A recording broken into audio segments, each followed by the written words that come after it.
You see the pavilion and you see 4,000 people going downtown, but how did we get here? These were the people that laid the groundwork for a lot of this. In 2017, a local photographer set out to create portraits of 100 area musicians and to address the question, is Charlottesville a music town? Join us today as we sit down with Rich Tarbell to talk about his book, Regarding Charlottesville Music. Come on. I just felt like going to a party tonight. This town has always been a place where you could play the kind of music that you want to play and make a living. And that's really saying something. Charlottesville is home. So it's nice to do what you love at home and get hometown appreciation. That doesn't always happen. It's very intimate and it's very honest and everybody is happy to work with each other. It's just a great community. Look at all of these musicians you have in here, 100 musicians. So how did you go about deciding who to cover and how to do that? So what I did, I thought about it for some time and I realized I didn't want this just to be picking my friends and having that. So I actually, as you know, I went to you and I went to Jamie Dyer as kind of the matriarch and patriarch of the music scene, if you will. Some of the old people in Exactly. But then I also kind of balanced that a little bit and got Sally Rose as Sally Rose Band, and then Coda Curl from Chamomile and Whiskey. Right. As kind of the younger version of you and Jamie. And I did your portrait and then asked you to give me two names to go to next. Coda and Sally Rose kind of gave me the younger people, and it just made the roadmap for who to photograph. So you had all these portraits, and then you had an exhibit at Studio X. I picked about 25, not by who it is as much as what photographs were more interesting, and made it a gallery showing, if you will. And that's where it kind of came together, and the idea of putting it as a book realistically clicked in. And when you held the book release at Champion Brewing Company, talk about that, because you sort of almost treated it like a yearbook signing. Yes, it was interesting because I had a test print of the book, and I had a couple friends, local musicians, come over, and they were so excited to get their copy of the book, and they're like, I'll sign your book, will you sign my book? And I had instantly that idea of let the musicians sign each other's book and let the musicians sign the fans' books. But we had an event, a party, and brought the community together and brought people together, which is really the whole idea of the book to begin with, is to bring people together. Well, the other thing too, as you were taking these portraits, you were asking the musicians, is Charlottesville a music town? You asked this to every single musician, right? Right. So if I said, how would you describe it as a music town even?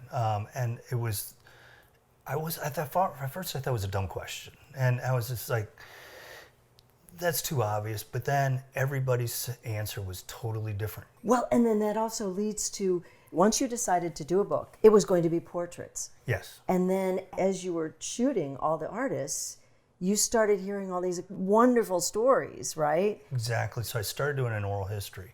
So I started talking to venue owners, right, bartenders, just different people. Promoters that are involved over the years and have the experience and get their perspective. Yeah. And that's how the oral history began. Yeah. And then you expanded this a little bit later with an exhibition at City Space. It was a combination of photos, portraits from the book, but also memorabilia that musicians, friends, fans, promoters shared. Correct. The Charlottesville Albemarle Historical Society approached me, and so I collected a bunch of stuff beyond the book to tell the story of how we got here. So it wasn't just pretty photographs or portraits, it was old music calendars and flyers and posters and things like that. Hundreds of people came. That's how much people love the history of music in this town. A lot of support. Yeah.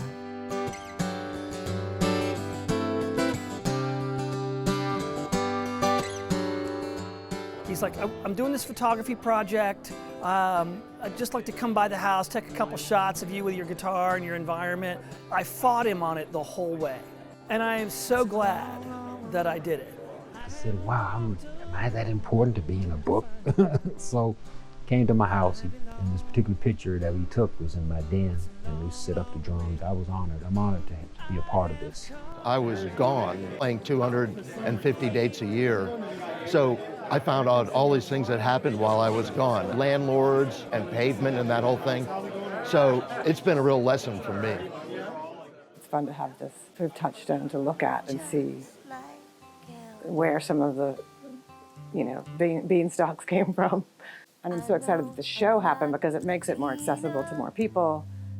I know I'm not Athena, 'cause I'd peel my armor, peel it back. It's so fun to leaf through the book, not only to look at the photos, and you've got photos of people now, and they're balanced sometimes with photos from back when they were, gigging and really playing a lot, and the difference, it's so much fun. And then just to read all of the excerpts just from these different musicians and promoters. Kirby Hutto, who's been a part of this music scene since he was at UVA. Chris Munson, same thing. DJs from WTJU, and TJU had a great deal to do with helping to shape the music in our community. Absolutely. This town takes a lot from that station, and a lot of influence from that in terms of a lot of eclectic tastes, and anything genuine, this town welcomes. Yeah. So this is 5 decades of music, right? Right, exactly. So blues was big back in the earlier days. A lot of jazz musicians. A lot of jazz, always. Right. Incredible jazz musicians. Talent-wise, amazing. Yeah, John Dirth, Robert Jospeh. I mean, you could just go on and on. And then big singer-songwriter scene. Absolutely. For several decades. Americana is really big now. Metal scene, we have a little bit of metal scene, a little bit of country. Pockets, got pockets. So when I think of music in this town, back when you could go to, 3 venues in one night. Easily. And you could hear the Neville Brothers at the Mine Shaft, and you could hear, Skip Castro, Charlie Pastorfield's group. Just by walking across the street. You could hear the Casuals, Bob Gerard. I mean, I think of Charlie and Bob, and I think I start there, and then I just sort of look forward. These are the people who paved the way. Right. The music scene or music community was kind of built on their backs. They were the ones that kind of were playing every night. Those bands in the All-Stars of Charlottesville. Steve Riggs. Sure. Yeah, Steve Riggs. They were playing every night. And when they weren't playing, they were practicing. It was a full-time job, or it could be a full-time job financially. Yeah, and then the venues. And when we're talking about venues, C&O, Mine Shaft, you got to talk about the Cocomotions. You got to talk about Billy Brockman. Billy Brockman, Charlottesville music owner for years and years. Right, and Tim Anderson, T.A. Anderson, who's every single band he's put together has just been phenomenal. T.A. is a treasure in this town. But there are all these great venues. And when we say great venues, a lot of them are dives.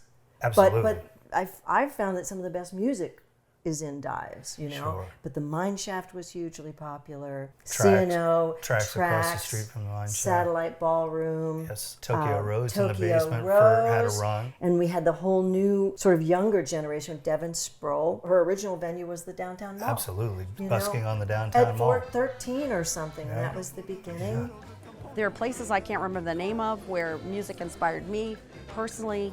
Friends would say, "You must come here, I have music." Little tucked away venues.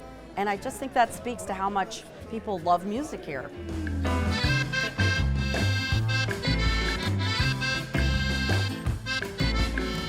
I loved playing Outback.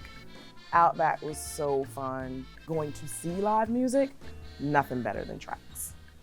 Nothing better than Tracks. I guess I was in high school. My first gig, maybe I was 16 at the Mine Shaft, so I wasn't really old enough to be in there. Started at Miller's. I think a lot starts at Miller's here.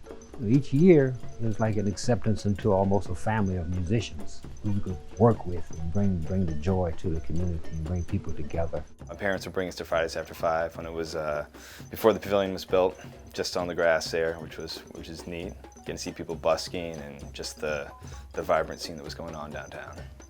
Fridays After 5 played a huge role in the development of this town. And people don't understand, today they see the downtown mall and it's thriving. But in the 90s, nobody was down there. It wasn't failing, but it was fledgling, maybe is the word. Kirby, who we spoke of earlier, started bringing local bands in to bring people downtown on Friday afternoons, evenings. Dave Matthews kicked off the 1992 season. I mean, that was before any records came out. We definitely have to talk about the Dave Matthews Band. There's not necessarily a portrait in the book, but the influence that band has had on our community. And then just watching a local band be so successful and for so long.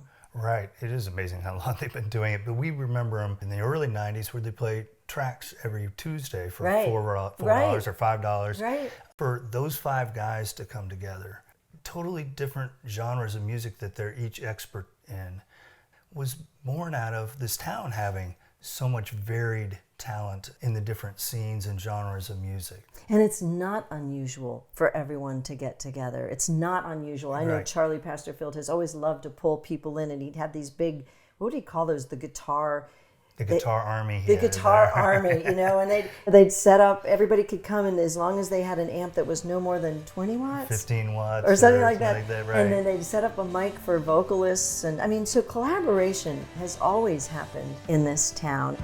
Well, it's raining in Missouri, as if I should know. When I travel, people often ask about Charlottesville and the music scene here, and I'm really grateful that it feels such a family right now. I'm honored to be a part of this community, and I just hope that we continue to support music. There's still so many stories to be told.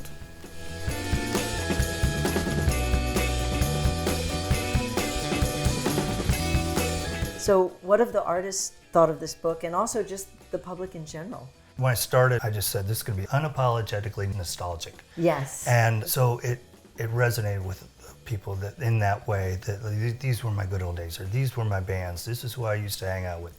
But also the musicians that came up, and it was so nice to hear them say, it was time somebody did this to document this. So that was really meaningful to me. So, you know, I got to ask you, is Charlottesville a music town? Absolutely. It's an outstanding music town. It's just, you can't define a single genre that it's what it's about. It's everything. It's a melting pot. It's like you said, that wraps up the last word of the book is yours. And you say, it is a music town, period. Thank you, Rich. Sure, it was a pleasure.